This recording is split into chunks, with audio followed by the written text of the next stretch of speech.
High, আমি সুস্মিতা। কালী পুজোর দিন সন্ধ্যেবেলা আমি একেবারে রেডি হয়ে চলে এসেছি পুজো দিতে। পুজো দিয়েই কিন্তু আমরা সবাই মিলে একটু ঘুরতে বেরিয়েছিলাম। আর জানো তো একটা না আশ্চর্য ঘটনা ঘটেছে। ঘটনাটা হলো আমাদের মায়ের প্রাণ প্রতিষ্ঠার সময় হঠাৎ করে কারেন্টটা চলে গেল।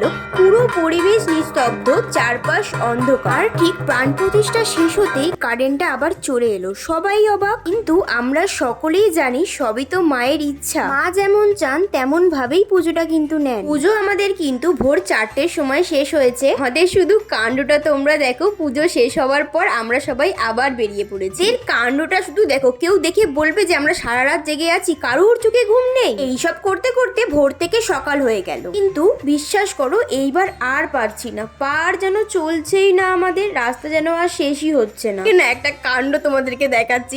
টিমকে দেখো, ও নাচতে নাচতে এখন যাচ্ছে, আর পারছে না, বেচারা ক্লান্ত হয়ে গেছে, কখন বাড়ি যাবে সেটাই ভাবছে।